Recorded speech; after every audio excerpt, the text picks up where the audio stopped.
wonderful to see all of you on this lovely September morning in Grinnell, Iowa. I'm Joanne Bundy, and the Planning Committee joins me in welcoming you to the second class of the seven-class course of the bucket courses, the Variety Pack, which is about biographies this year. You will notice that you have some folders and papers and whatnot on your tables and chairs. Caleb will instruct you about the blank pieces of paper, and also you have his bibliography. And if you need something to write on, we have put some of the folders here and there across the room so that you can have a little portable desk to write on. And if the person next to you needs to use it too, please share. I want to make one announcement. First of all, before it leaves me completely, please silence your cell phones. And the room is wired for T-coil. So if your hearing aid accommodates T-coil, you can hook up to that as well. And just one announcement, which is that somehow we were relieved of a small envelope, a white envelope, with some cash in it last week, which was on the registration table. We imagined that somebody wrote a check or whatever and picked it up along with their checkbook and put it in their purse or something. So if you look in the pocket or purse and see an envelope with some money in it, and wonder where in the world you got that. See Jack Gustafson, because he can solve your problem for you. Well, this morning we have a first-timer at the bucket course, Caleb Elfenbein. Isn't that a great name? Caleb Elfenbein. He is Associate Professor of History and Religious Studies at Grinnell College, and he is going to enlighten us about Muhammad this morning. Please welcome Professor Caleb Elfenbein.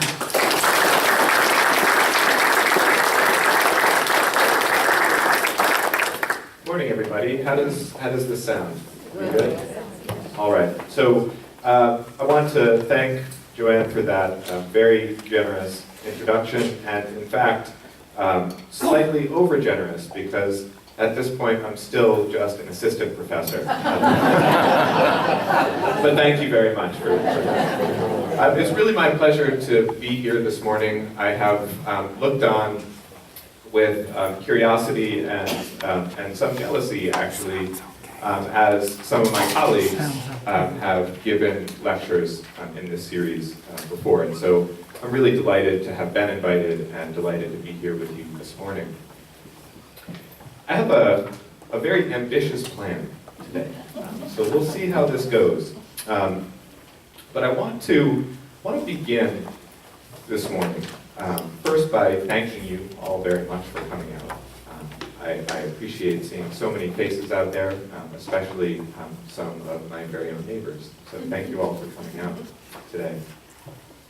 I want to start us off in our discussion of Muhammad, right? The great prophet of Islamic devotional traditions, and according to those traditions, the final prophet in a long line of prophets that runs from Adam through Noah and Abraham and Moses and Jesus. And I want to begin our discussion of Muhammad by actually making you do something. And I'm sorry to be drafting you into service so quickly here, but there is an exercise with which I really like to begin a lot of my classes at the beginning of the semester. And I think it's something that will occasion some very good discussion for us today. And this involves the blank piece of paper that I asked Joanne to leave for everybody. And by the way, I have to say that when I was talking to Monique, who very kindly reproduced the short list of suggested readings that I gave to you, when I was talking to her, she said that Joanne and the other organizers and planners had this all down to a science, and that it's quite a machine, actually, to watch in action. And I've certainly seen that this morning, so thank you very much for your tremendous organizational acumen. But I'd like to start by asking you to do something for me. I'd like for you to take that piece of paper, the blank piece of paper, and I want you to take a minute to write some things down. It's really important that you don't censor yourselves in this exercise. That is, I want you to really write down the first stuff that comes to mind. Because I think often the best conversations come out of a willingness and a capacity to be really honest. And this is a learning space, it's a safe space, and I want you to come away feeling like you had been engaged and challenged. Okay, so I'm going to ask you to do something, and I don't want you to censor yourselves. I want you to write down the first 5 words that come to mind when you hear the word Muhammad.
Okay. I had to take my coat off. I never keep my coat on when I'm teaching. I always end up rolling up my sleeves, and I didn't make it very far today before I did that. Okay, so now I want to ask something more of you. I want some of you, as many of you as are willing, to give me one of the words on your list. And I want to start getting a list going up on the whiteboard here. Okay? Yes, sir. Islam. Islam. Great. Mecca. Yes, sir. Mecca. Mecca. I heard that. Oh, Medina.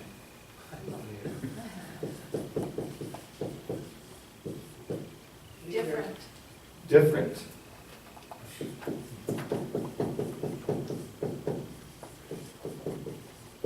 Meditation. Teacher. Rebel. Rebel. I heard rebel. I heard Teacher. meditation. Sunni. Prophet.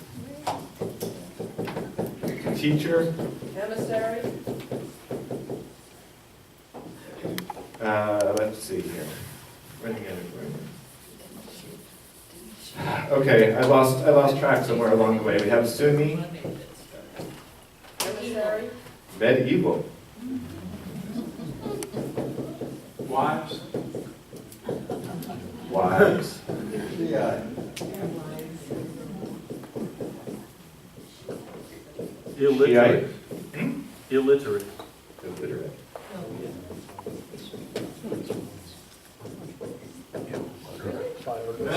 Hi, Gerald. Sorry? Hi, Gerald. Ah. Hijra? Hijra. Muslim. Leader. Muslim, leader,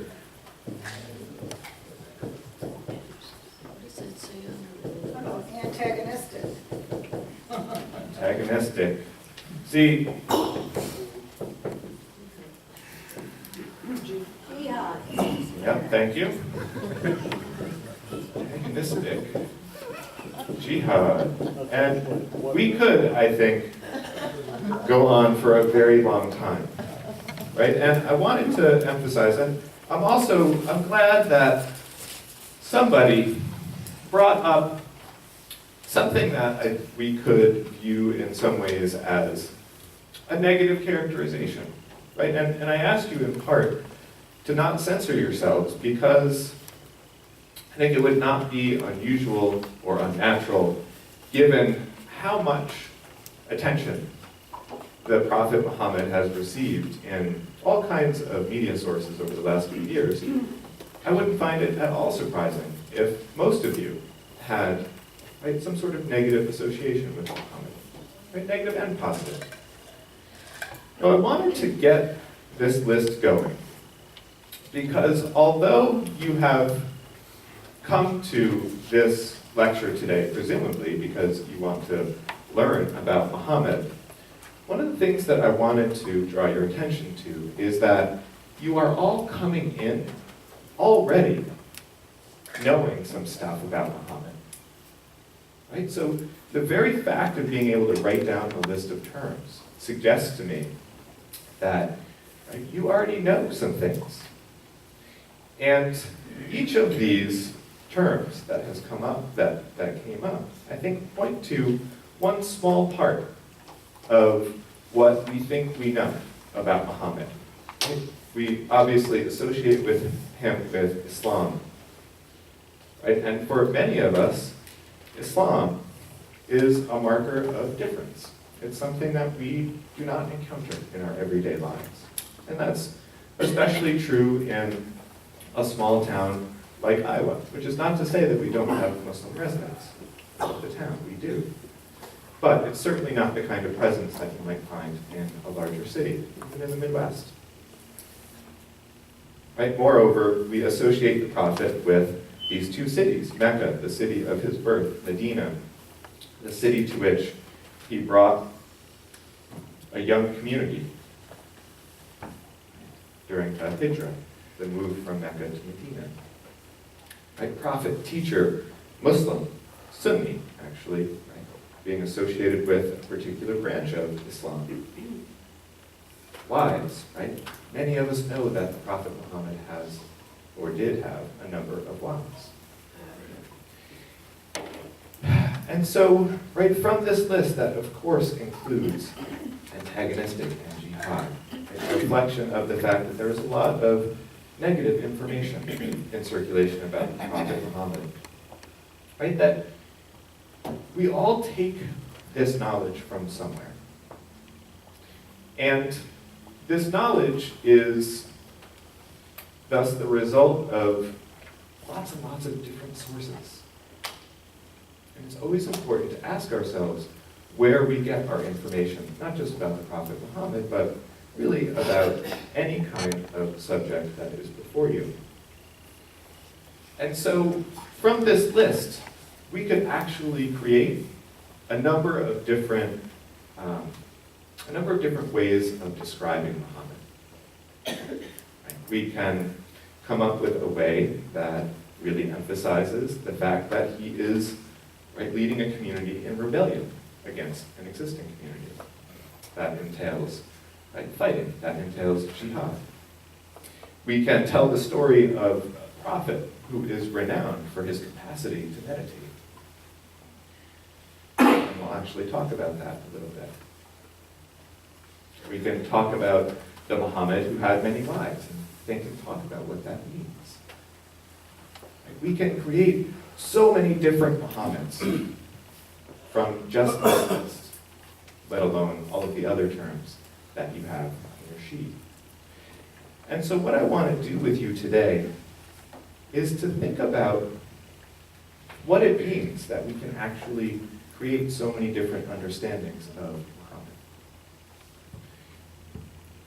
And the question of how we get this information, I think, is of profound importance in the way that we understand Muhammad. If you think about how we talk about historical figures of all different kinds, And then consider Muhammad in light of the fact that, for example, we argue about our own founding fathers and who they were. Was George Washington someone who kind of believed in God, a distant God, one who wasn't particularly involved in human affairs? Or was George Washington a fire-breathing Christian? Right? Both those George Washingtons are out there. Can we say for sure at this point which George Washington is real? And this is part of the problem with studying historical figures. Despite all the information that we have about significant historical figures, we don't really know, beyond a shadow of a doubt, who they were. We can try and reconstruct things. But like our founding fathers, we can't really know who Muhammad was. We can't identify facts about his life that are not in some way questionable. Muhammad, like most historical figures, can be lots of things to lots of different people. And right, is this because Muhammad lived a really long time ago? After all, he was born in 570. That's a long time ago. He died in 632. This is one way of understanding why it's so hard to imagine who Muhammad was. A lot of time has passed. But would you believe that who Muhammad was, what he said and what he did, was just as much a controversy in the years following his death as he is today? Right?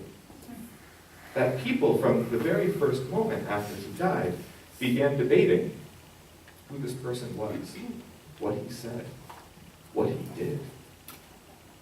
And there were lots of arguments about that. And today I want to talk to you about why his life became such an object of debate so quickly, and why the reason that he became an object of debate so quickly is still so relevant today. And in short, the reason that he became such an object of contestation and debate so quickly is because from the earliest moment, people began to think about him as a model. As what? A model. Mom. Right? A model about how to live your life in a way that might be pleasing to God, to use the language right, particular to Islamic devotional traditions. Right? How do we live a life that reflects what God has in mind for humanity? Well, from the first moments after his death, people began to argue about details, about what he said in particular circumstances, how he responded. And the reason that people began arguing so quickly, one, he's a leader of a community. But two, his biography, his person, the way that he lived his life, is inextricably linked with the Quran, with God's revelation to humanity. And so the very fact of this interconnection, this interrelationship, means that there was a lot at stake from the very first moments in describing what he said or what he did, how he responded in different circumstances. And so today what I want to do is bring you through this interconnection between Muhammad and the Quran. I want to talk to you a little bit about this early community. And then I want to talk to you about the implications of thinking about Muhammad as a contested figure, and what this has meant historically, and then at the close of the talk, I think we can talk a little bit about the contemporary moment, and what all the different possible Muhammads might mean. Muhammad began his career as a monotheistic prophet. Right? As I mentioned, a line he shares with many, many other prophets. In Islamic devotional traditions, there are literally thousands of prophets, so only some of whom bring revelation from God. Others try to refresh revelation remind people. And if you're at all familiar with Hebrew scriptures, with the Torah or the Pentateuch or the Old Testament, whatever you want to call it, right, you are familiar with this incredible history of prophets. And he, according to Islamic devotional traditions, Muhammad shares this lineage on through, of course, Jesus. In 610, when the angel Gabriel visited Muhammad in a cave outside of Mecca, his career as a prophet began. I'd like to read an excerpt. I'm not going to read very much today, but I'd like to read an excerpt taken from a modern-day Muslim scholar. His name is Muhammad Asad, and he actually created what is my favorite translation or rendering of the Quran into English. And he really, he's a really smart guy, and he has some really incredible notes that he has created along with his translations. I want to read a passage from one of his notes, actually, that he wrote talking about what's believed to be the first revelation in the Quran. And he himself draws on a famous collection of Muhammad's sayings and doings that's published in the late 800s about this foundational event. Muhammad was then 40 years old. He's born in 570, and Revelation begins in 610. So he's 40 when Revelation begins, or thereabouts. At that period of his life, solitude became dear to him, and he used to withdraw into seclusion in a cave of Mount Hira near Mecca, and there apply himself to ardent devotions consisting of long vigils and prayers. Right, so the idea of meditation. Right, he was fond of absenting himself from community of life and considering his life. One night, the angel of revelation suddenly appeared to him and said, "Read." Muhammad at first thought that he was expected to read actual script, which, being unlettered, he was unable to do. The idea that Muhammad is illiterate. Now, it's essential to remember that Muhammad is born and lives in a context in which oral traditions of recitation, oral traditions of history are paramount. Very few people actually are able to write at that moment historically, and as a matter of fact, the Arabic script as we know it today didn't exist at that time. Right? So it was a much simpler version of the Arabic script that we have today. Muhammad at first thought that he was expected to read actual script, which, being unlettered, he was unable to do, and so he answered, "I cannot read." Whereupon, in his own words, the angel seized me and pressed me to himself until all strength went out of me. Very physical encounter. Then he released me and said, "Read." I answered, "I cannot read." Clearly very frustrated at this point.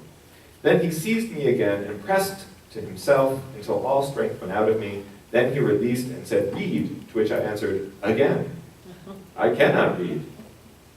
Then he seized me and pressed me to himself a third time. Then he released me and said, "Read in the name of thy sustainer, who has created man out of a germ cell." Some people translate this as like a single cell of blood, almost like a stem cell, the way that we would talk about today. "Read, for thy sustainer is the most bountiful one." And so Muhammad understood in sudden illumination that he was called upon to read. That is, to receive and understand God's message to humanity. So this very physical encounter begins Muhammad's career as a monotheistic prophet.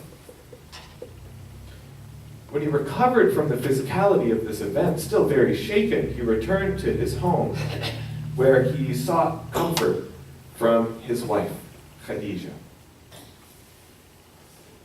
Now, Khadija is a really fascinating figure.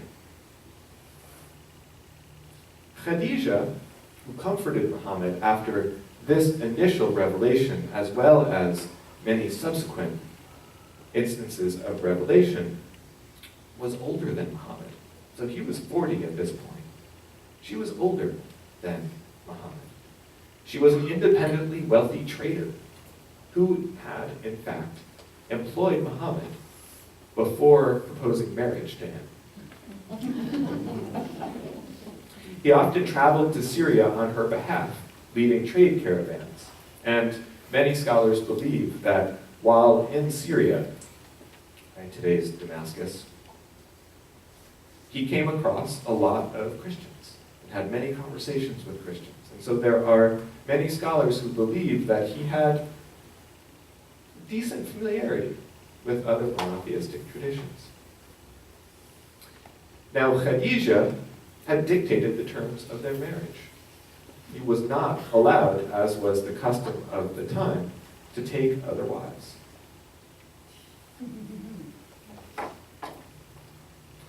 This is the kind of woman, it seems, that Muhammad wanted to spend the good part of his adult life with.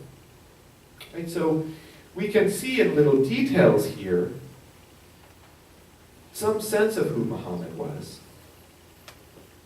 But we can't know for sure because his life changes so much over time who the real Muhammad is. In any event, he recounted his initial experience to her. And she became the first member of what would later come to be known as the Muslim community. At the time, Khadijah suggested to Muhammad that he talk to his uncle, who had, in fact, converted to Christianity. He talked to his uncle about his experience, and his uncle surmised that the angel Gabriel was the figure with whom Muhammad had this intense interaction. Right? So his uncle, who obviously was well acquainted with Christian traditions, was really among the first people who helped Muhammad think about what was happening to him as part of an ongoing engagement that God had with humanity. Right? So kind of folding what was happening to Muhammad into what we can now call, right, the Abrahamic narrative, beginning with Abraham through a long line of prophets. Revelations of this kind, direct from God, right? And according to Islamic devotional traditions, the Quran is the direct word of God. These revelations lasted for the rest of Muhammad's life. And for the first years of revelation in Mecca, many of the messages from God centered on three things. One, they centered on establishing Muhammad as a legitimate prophet. Two, the fact that God is one. There is one true God. Right? So again, an emphasis on being part of a monotheistic tradition. And three, the fact of our ultimate responsibility to God. And in the context of the Meccan community, ultimate responsibility to God implied acting justly in this world. And there are some scholars who identify Muhammad's dissatisfaction with his own tribe, the Quraysh, his own community, arising out of what he saw as unjust behavior, the accumulation of vast wealth, the problematic nature of the way that the community thought about the birth of a girl versus the birth of a boy. And so he saw practices around him that he was uncomfortable with and felt truly to be at odds with the kind of message that God was sending to humanity through Muhammad. Now, you can imagine, right, here's this figure, Muhammad, who is preaching. And in and through preaching, he is critiquing his own society. Now try and imagine, right, someone who is getting into your face and holding up perhaps an unwelcome mirror and saying, I'm going to make you look at yourself, and I'm going to make you think about all the decisions that you're making. You can imagine that this might rub some people the wrong way. Right? Prophets are very rarely popular people. If you think about Hebrew scriptures, you think about people getting in others' faces and calling them, right, to just behavior. And so in 622, after 12 years of revelation, the situation had become so dire in Mecca for Muhammad and the small community of believers who had rallied around him, that he decided the time was right to explore other locations. And he sent out search teams, eventually finding a community to the northwest of Mecca who agreed to take in Muhammad and this new community. At the time, this city was called Yathrib, but it became Medina, Nebi, or Medina, city of the prophet. In Medina, Muhammad's position changed considerably. He went from a social critic to a community leader. And as I think we've seen in lots of instances, it's a lot easier to be a critic than to run things. And along with his change in position, and it seems from the sources that we have, a good deal of stress that came along with leading the community, the kinds of revelations that God was delivering changed a fair amount too. The earlier revelations, those that came in Mecca, were pretty short typically. And these are actually the revelations that young children who are being introduced to the Quran for the first time will begin to learn and memorize. Right? And they're often kind of broad ethical maxims. And once the community moved to Yathrib or Medina, these revelations began to change a fair amount. They became much longer and much more involved. They often offer guidance related to experiences that the community was having at the time. A kind of hotline, right, from God to the community. Now, life in the community at this point was pretty tenuous. In part because Muhammad was doing something really radical. He was saying, in a historical moment in which family and family connections was the basis of community life, he was saying, look, community life should be based on people of a common goal, a common mission. And in the way that he talked about it, this common goal and mission was devotion to God, faith in God. That this, in fact, was more important than family connections. We shouldn't protect people, unjust people, because they are our family. In fact, our community should be based on what it is most meaningful in our lives. So he was doing something really radical, not unlike what other prophets had done. If you think about what Jesus was doing, right? He was calling people to task for not being adequately devoted to God. And he talked about new kinds of community. He talked about a community of faith. And so we can see how prophets, right, are often very critical of communities, and as a result, right, run afoul of lots of other people. For tribes in the area, including Jewish and Christian tribes, you can understand, too, why Muhammad's call was slightly problematic. Part of that call was, in fact, saying that other communities in this monotheistic line, somewhere along the way, had strayed. Somewhere along the line, had lost sight of, in fact, what was most important.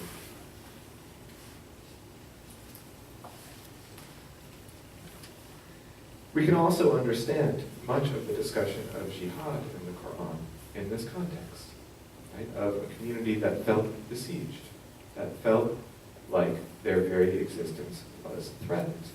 And much of what we find in the Quran talking about war is in fact talking about what constitutes just war.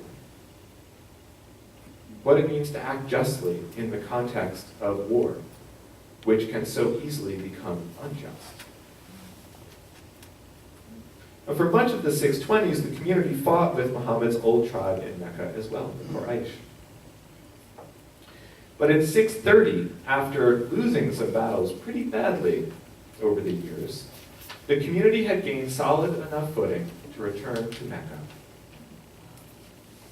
They returned victoriously. And one of Muhammad's first acts was to cleanse the Kaaba, the abode of God on earth, right? We've all seen pictures of the big black box that's in the middle of the great mosque in Mecca. And so he wanted to cleanse this site of idols, right? This, he claimed, was the abode of God and needed to be devoted, a reflection of people's devotion to God. Now, just 2 years later, at the age of 62, Muhammad dies, leaving a quickly growing community without its leader. With Muhammad's death, according to Islamic devotional traditions, God's final and most perfect revelation is complete. He was, as Islamic traditions of devotion have it, the seal of the prophets, the final prophet.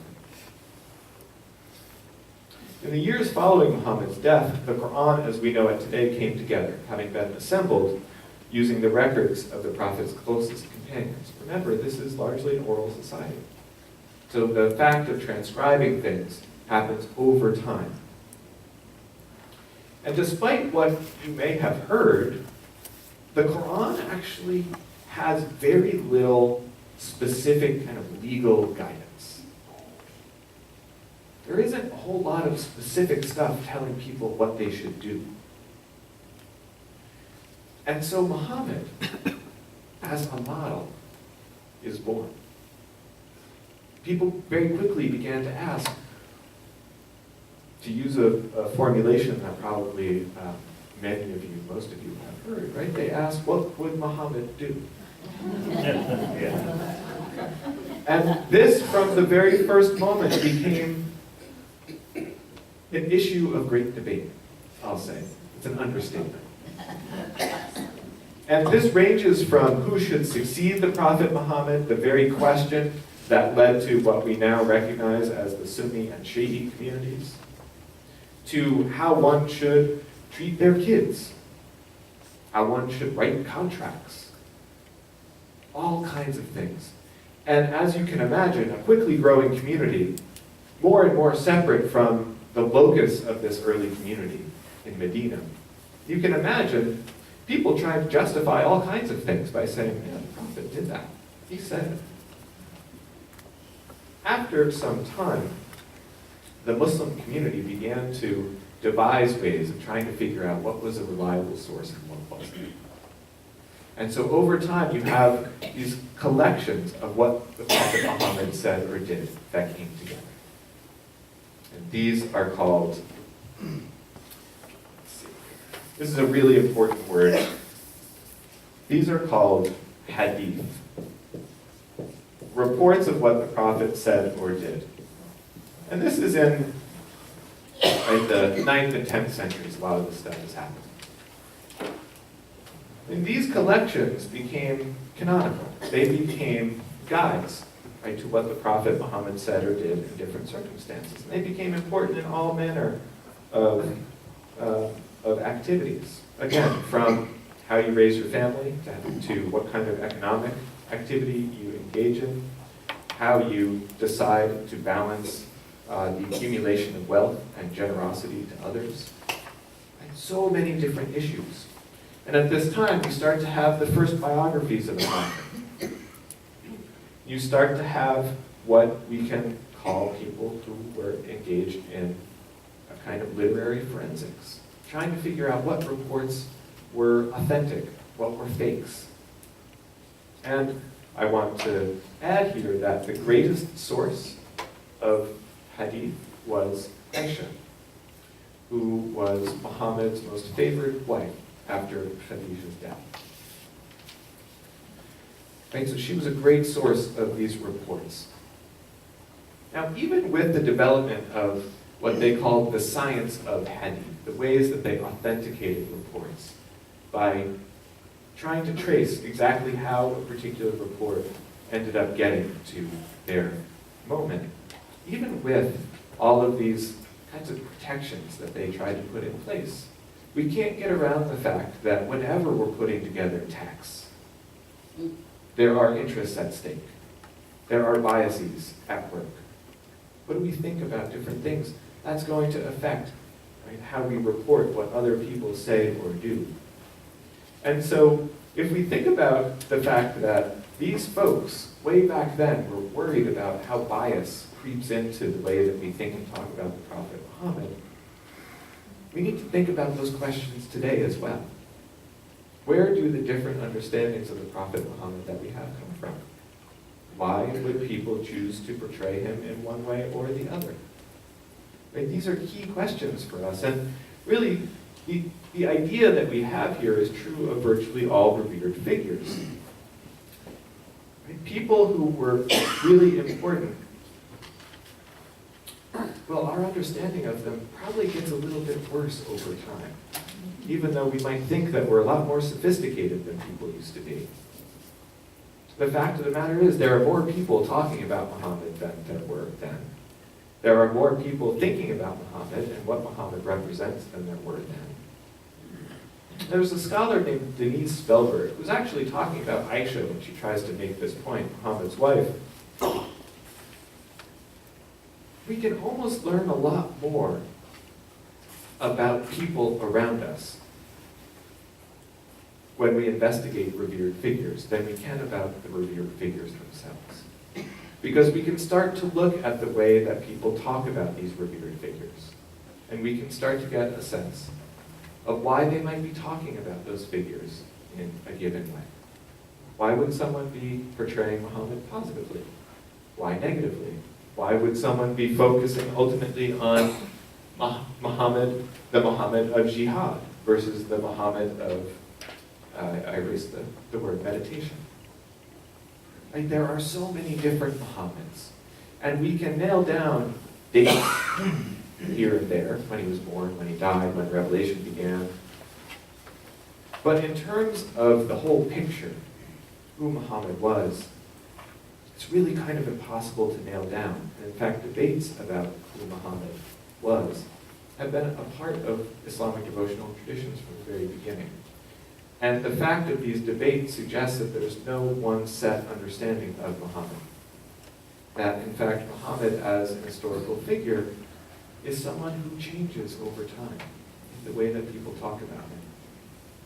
And so if there's one thing that I want you to take away from our talk today, maybe beyond some very basic information about Muhammad, is that along with other revered figures, we can never really know who they were.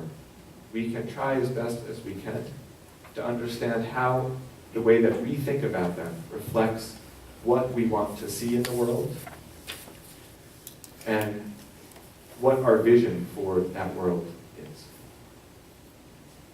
Thank you very much. I'm going to close with that, if I could. I'm absolutely to answer questions, but we're going to take a little break Take a little break and then we'll do questions. beforehand. Yeah, I look forward to that. Thank you all very much for your attention.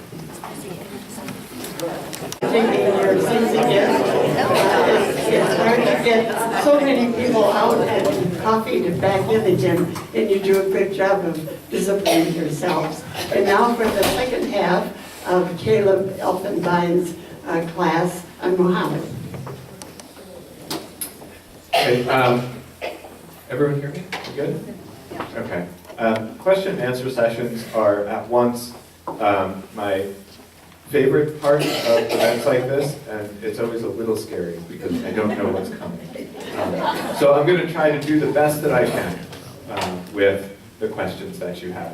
And I know John over here came up and begged me to call on him first. So, John, please. And I told him I was going to challenge him to a degree. I think you left out something very important. You mentioned at one point that he had an uncle who converted to Christianity, but you didn't say from what. You never mentioned what the community was in which he lived. You kept referring to the culture, but you didn't define it for us. Was it Jewish? Was it, what was it? Was it Christian? Was it, there was never any sense of what he was coming out of or what he was objecting to. That's a fine point. And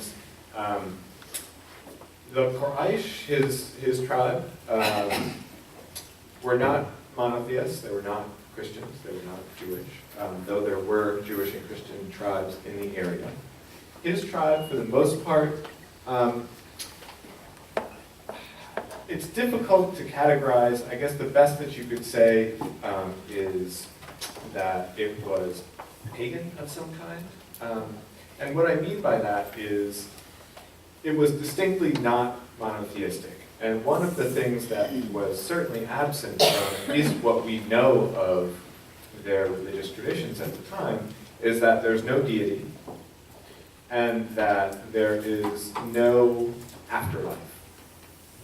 And so that actually, I'm glad that you brought this up because that helps make a little bit of sense of why the initial revelations in Mecca concentrate on three things, right? The legitimacy of the Prophet Muhammad, who is delivering a message from the one true God. So yes, there is a God, and that God will judge you, right? So the sense of there being a deity who is very much involved with some notion of the afterlife. And there's a wonderful description by a scholar named Farid Isaac talking about pre-Islamic Mecca, who talks about the idea of time being an organizing principle, right? That there is a time where we are on this earth, and that aside from the stories that people tell about us, right, again, these oral traditions, that our presence on earth ends when our bodies die. And so the idea of there being a soul or something that is extra material about us was not really a part of their cultural sensibilities. So I hope that answers your question. And thanks for raising it. It's a good question. Yes, sir. I have a question about tolerance and Muhammad's attitude toward it. In Christian tradition, we've gone through periods where Christianity was very intolerant, other periods where it was quite tolerant. Same way with Islam. And today it seems that we lack a little tolerance in what we see in the Middle East. Can you talk about Muhammad's attitude or his teachings as far as tolerance of people who don't believe as they do? Yeah, absolutely. And this is seriously contested ground. And a lot of people debate about this very issue, but I will say this. What's the question? The question was, how could we talk about the place of tolerance in Muhammad's career as a prophet? Is that a fair way to talk about it? Okay. So there are numerous reports of the prophet saying things like, there is no coercion in religion. Saying things like, you have your path and I have mine. Let's let God decide what is the most just path, right? So there are instances in which there is a recognition of difference and a thought, an idea that ultimately reconciling this difference is beyond human capacity. This is something for God to decide.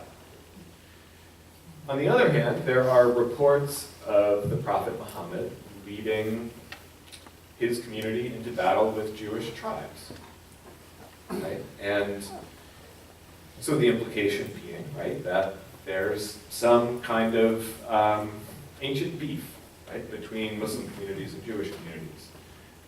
And there are all different kinds of explanations. There's an explanation of the fact of Muhammad leading his community into battle with Jewish tribes, and at times talking about Jewish tribes as untrustworthy. And there are debates. Is he talking about what we now think of as Judaism? Or is he talking about these particular tribes who, yes, were Jewish, but that's not why they were going to battle. They were going to battle because they had entered into treaties with the Prophet Muhammad and then had engaged in double dealing. So there are different ways of understanding even the same events, right? That in fact it has something to do with difference versus people who double-crossed Muhammad and the Muslim community. And so there are, I think, as with most things, there are ways to justify both tolerance and intolerance in looking at Muhammad's career. And this is where ground becomes so difficult, because there really are ways to justify very different things coming out of the same material. And I don't personally think that my job as a scholar is to say which one is closer to the real thing. My interest as a scholar is in trying to figure out what could generate different understandings, to try and offer some context for different understandings, where these understandings might come from, what the implications are. And so I hope that I've answered your question sufficiently in light of what I think my responsibilities and interests are as a scholar. Yeah. So then in that context, help us visualize the culture. Help us, most of us know where this is, but help us know at that time, what was it like to live there? Just briefly. So they're Arabs, right? Okay, so just a few paragraphs so that we're all kind of now thinking, where could these contexts come from? Certainly. So where were the Jewish tribes? And you know what I'm saying? So at the time, there are very question. Okay. Oh yeah, there's the question. I'll get this down by the end of the conference. The question is, what was it like back then? What were the conditions in which people were living? In the context of the Arabian Peninsula, there are very few large settlements. The word Arab in Arabic means one who moves. One who moves. And so we have very few settlements, large settlements of people in this context. And right, so we can imagine that there were a lot of nomads. Right? There were people who would travel from place to place, often with small flocks of animals. And there was a tremendous flourishing of trade and trade caravans. Right? So most of the economic activity that we see consisted of trading. So in the context of the Arabian Peninsula, there were very few opportunities to actually produce goods. Right? So you could raise animals, maybe some small-scale agriculture, but a lot of the things that people used to live came from trading with other people. And so Mecca is pretty significant because it was probably the largest settlement of its kind in the area. And so the idea of Muhammad going from one place to another would not have been unheard of. People moved around all the time as part of caravans. And as we can see from the stories that we know about Muhammad's pre-prophetic life, I think he's really illustrative of this idea. Right? So he, we think, learned about Judaism and Christianity in part through meeting people in Damascus. And so if you think about the distance between Mecca and Damascus, that's quite a bit. So people covered a fair amount of territory. And so the networks of connections were very important, but ultimately one's primary identity was based on kinship. It was based on what we could call now tribe. So, right, if we're thinking about communities of nomads, of people traveling around, it would have been extended families, most likely. This is not my area of expertise. This is the best answer that I can provide. But I think the idea is really quite significant, right? That we're dealing with a culture in which kinship is paramount, and in which trading and the capacity to move around is very important. Yes, sir. You have the Sunni and the Shiite, if I'm pronouncing that right. After his death, did they not have a disagreement on who should be their leader? Either a descendant of Muhammad or elected by the people? And I'm not sure which was which. One was the Sunnis and one was the Shiites, and that's still a problem today. Yes, so the question is how do we understand today's relationship between Sunnis and Shiites in light of the early community and what happens just after the Prophet's death? In very simple terms, as soon as the Prophet had died, people began to argue about who should succeed the Prophet. And there were two broad understandings. One was that the person who succeeds the Prophet should be the person whom the community holds in the highest regard, whoever it is, the most learned, the most pious, the most likely to lead the community in a just direction. For others, the person who was most likely to do that was necessarily a descendant of the Prophet Muhammad. Right now, the Prophet Muhammad, I think it's pretty easy to say, had a special relationship with God. Right? God reveals a purified message to humanity through Muhammad. And so there were some in the early community who thought, well, this is a characteristic that is actually passed down through the lineage of the Prophet Muhammad's family. And so there were some who thought that this figure, Ali, who was the son-in-law of the Prophet, married to the Prophet's daughter Fatima, believed that Ali should be the successor to the Prophet, and in fact, the people who argued in this vein had a report of something that the Prophet said, right? Which is that he named, upon returning from an extended trip, he named Ali as his successor.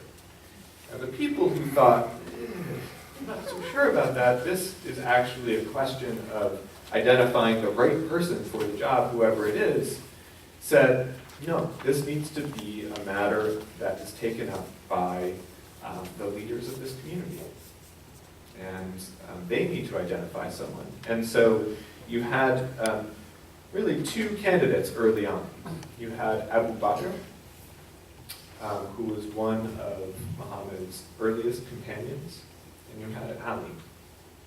And this actually gives rise to what we would now call a civil war, battles between different parts of the community. And Shiite actually comes from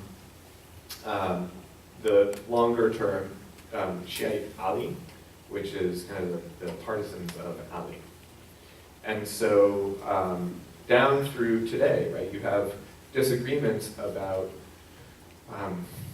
who should have succeeded the Prophet Muhammad. And of course, these differences then gave rise to some fairly significant differences in devotional traditions. And a big part of that is thinking about who should have authority in Muslim communities. Should it just be primarily people who are descended in some fashion from the Prophet Muhammad, or is it in fact on the basis of who is most learned and pious and just? And those differences still exist in how people approach leadership in the community. And I'm not just talking about political leadership, right? But who should be the ones who are most able to just guide people in their lives.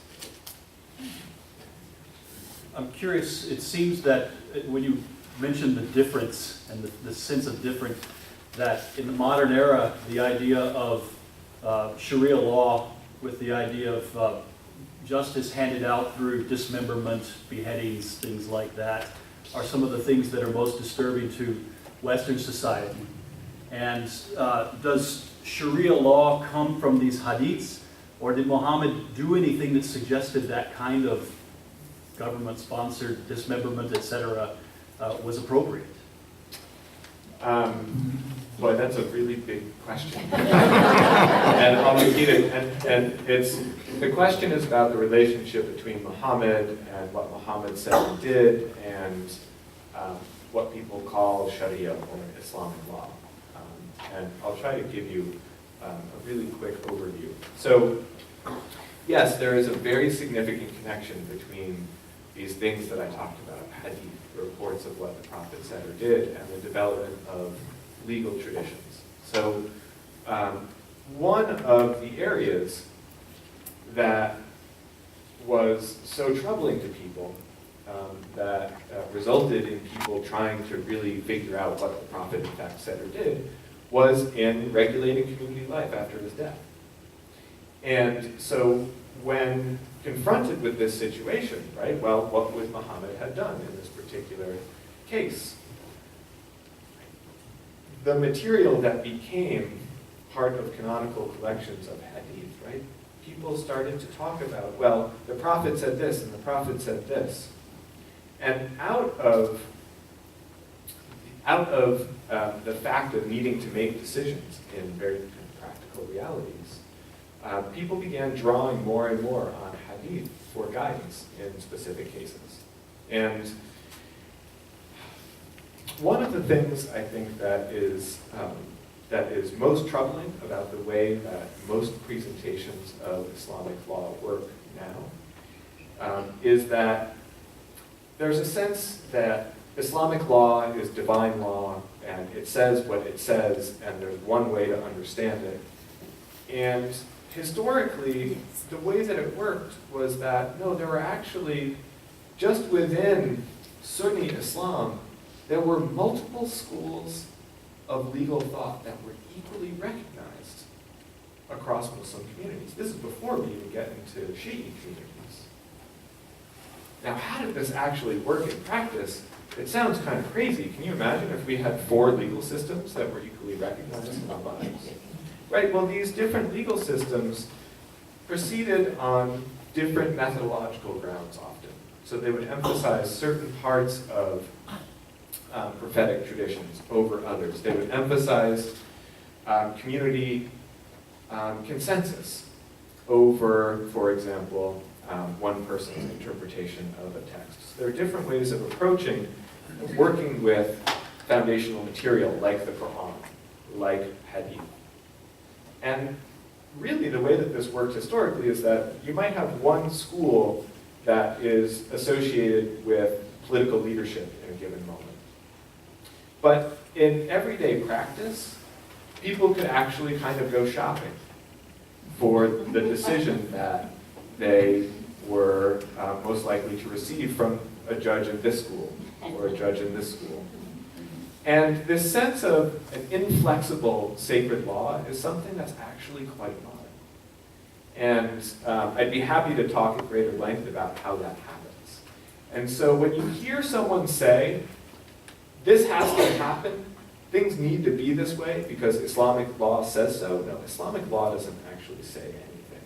Islamic law is a body of material that people have worked with, that people have interpreted to find solutions to very practical problems.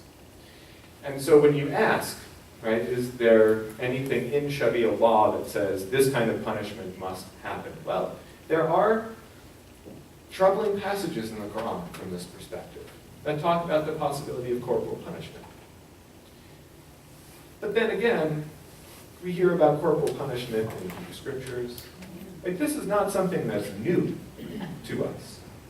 And so the claims that people are making now about there being a single meaning in Islamic law, that God is telling us we need to punish people through amputation, that God is telling us that we need to stone adulterers, I think that it does real damage to the complexity of how things have actually worked historically when we hear claims like that, both by Muslims and non-Muslims. Sure. And if we look at how things have worked historically, we see great dynamism, great change. And in fact, the first great commentators, when they would come to a passage that seemed really troubling, would try and figure out a way to make it less so. It was happening from the first moments. There's one verse in the Quran, it's from the 4th surah, it's the 34th verse, and this verse appears to condone spousal violence. It says that the husband, after trying to correct a spouse's behavior, may strike their spouse. And this has justified all kinds of horrible behavior, as I'm sure you can understand. But the earliest commentators looked at that and said, yeah, but the prophet never did that. There is no single report of the prophet ever doing that. And from there, people began to look at that verse and say, that's not really what God meant. God sort of meant this. And, right, so you see people grappling with troubling stuff. And that's what's so lost with presentations of Islamic law as this kind of single body that tells people to do stuff. Right? That's really troubling to me as a scholar, because I think it really distorts historical practice. That's not to say that it's not very real, that there aren't people making those claims today. But again, my responsibility as a scholar is to put the brakes on for a second and say, let's think about whether we can make these huge generalizations about things, and we can start to ask questions about historical practice that help us, I think, offer some important context for some of the claims that we see and hear around us. I hope that answers your question. The gentleman in back had his hand up for a while. What was Muhammad's opinion of how women should be taken, and what was their place in society, and how should they be treated? Very good question. The question is, what, in fact, were Muhammad's thoughts about women and the place that women should have in society? Now, it's a very good question. These are all very good questions. And there's actually a wonderful article by a scholar named Keisha Ali. And her name is actually on your list of suggested readings. She just came out with a new book on Muhammad. And a few years back, she wrote an article talking about this very issue, and talking about all the different reports of what the prophet said or did, and claims that people make in the name of the prophet that justify what we would identify as inequality, what we would identify as patriarchy. And she said, look, all these reports, we don't ever really know for sure whether this stuff is true, given the biases, right, of the very people collecting them, people who are living in the 10th century, 9th century. So for her, she wants to look at whether, for example, the Prophet Muhammad ever did himself some of the things that people claim he said were okay to do. So Keisha Ali is saying, let's not just look at what people have, the words that people have put into Muhammad's mouth. Let's actually see what he did in his life. And use that as a model for how we might think about gender relations. And when we think about this, what do we come up with? We come up with Khadijah. We come up with his tremendous devotion to his wife, Aisha. And the fact that she was involved in the public affairs of the community, which became quite controversial. She was actually involved in this first civil war, right? She was an advocate of the idea that community leadership should be based on one's qualifications above all else. Right, so we start to get a sense, okay, Muhammad included Aisha in really significant decisions in the community. Yes, Muhammad married lots of different women, This was the custom of the moment. This was not at all unusual. And in fact, people have come up with a number of different explanations about why. It was necessary for him to begin creating his community to do so. It was necessary for not just him, but other men to have multiple wives because so many men were dying on the battlefield. And marriage was a principal way that communities ensured that people were looked after. So there are explanations that can come out of historical moments to begin to investigate some of these questions. But for Keisha Ali, and I find this so powerful, we really needed to look at the prophet himself. And no one ever claims that he raised a hand against a wife. No one ever claims that he said to a wife, "You are not welcome to participate in the life of this community." So again, right, there is evidence by way of reports of what the prophet said that lead to some troubling conclusions about the place of women in communities. There are cultural practices that we see in different Muslim communities that are troubling to us. But again, right, this is not to say that these are an inherent part of Islam.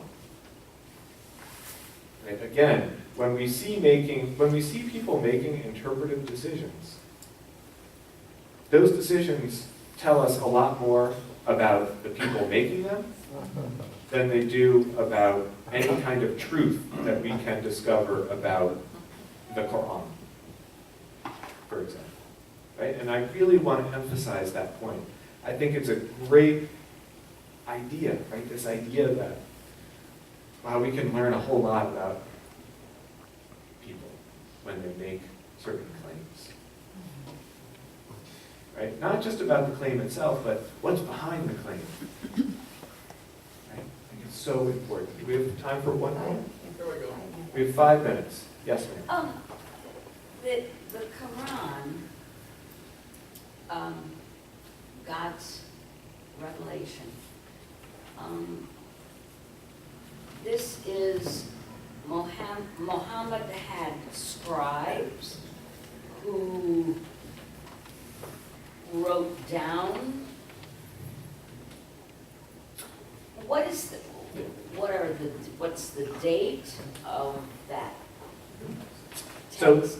the question is, where did the Quran come from?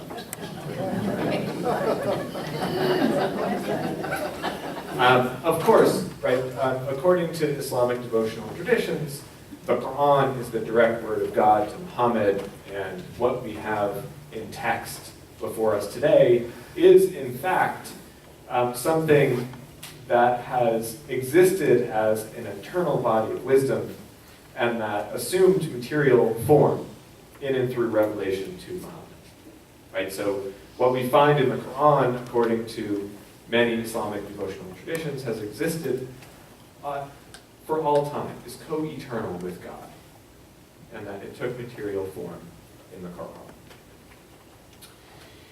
Now, the idea of doing historical research into the Quran remains fairly controversial within Muslim communities, and what we can surmise is that the text itself as we have it was transmitted largely during Muhammad's lifetime orally.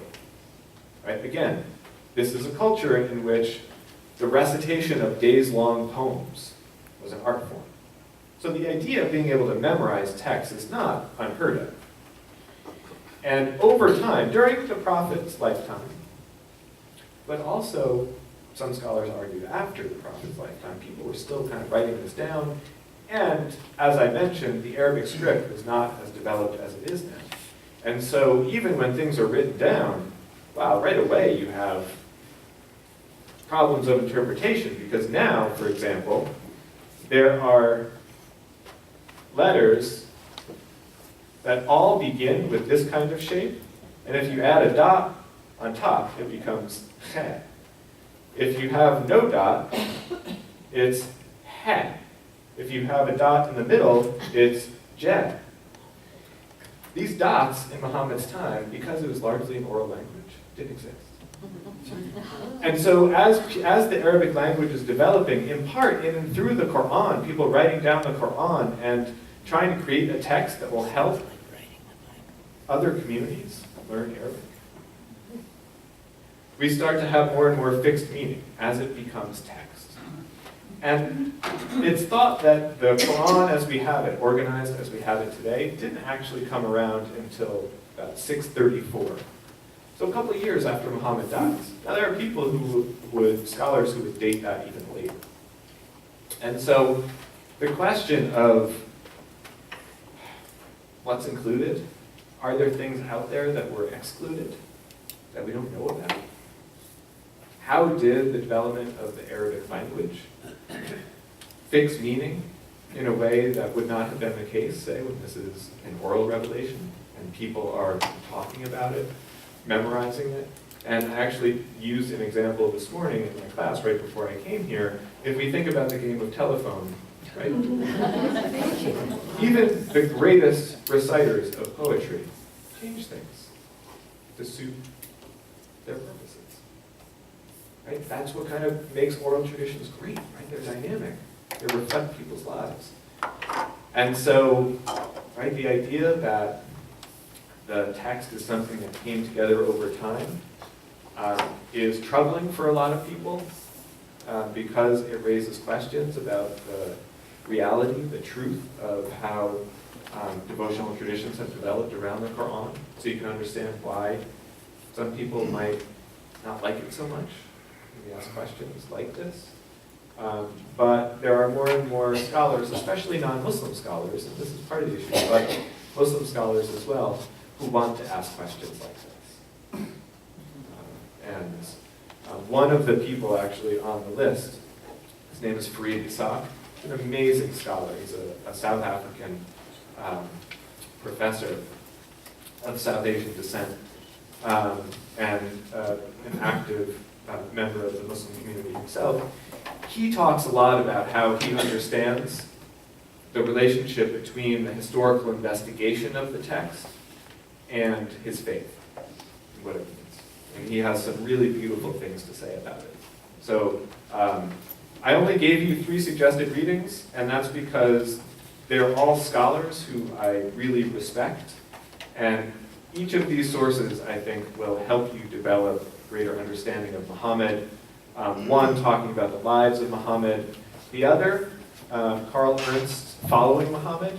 And it gives you a good sense of how Muhammad as a figure comes to life in all manner of devotional traditions. And the third is about the Quran. Remember, I told you that it's really impossible to think about the life of the Prophet Muhammad without considering the nature of the Quran itself. And Farid Isaac's text is really fantastic about making that connection in beautiful ways. And we're done. Thank you all very much.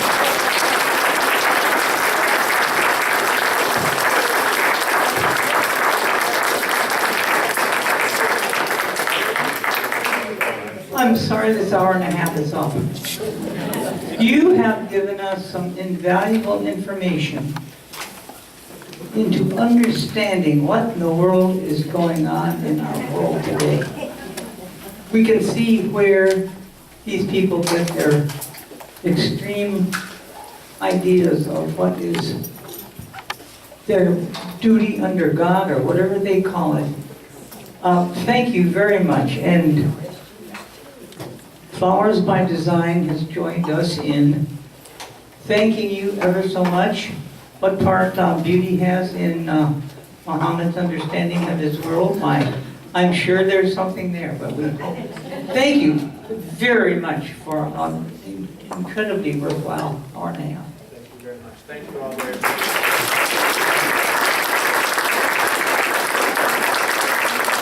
Thank you all very much. This is very kind. And I just want to mention that my office is right down the street in Steiner Hall on Park Street. And I have an open door.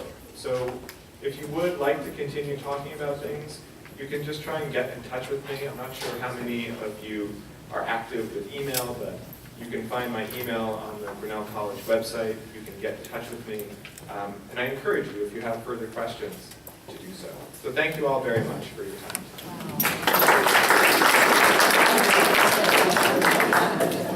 We thank you very much too, Pedro. And I think you can assume by popular suggestions from the Buccaneers that you can now consider yourself an associate professor. Well, next week, we will have our military historian, Jim Arns, talk to us about General William Tecumseh Sherman. And I know you'll be enjoying that. So thank you for coming early today. Please do so again next week, and have a wonderful afternoon.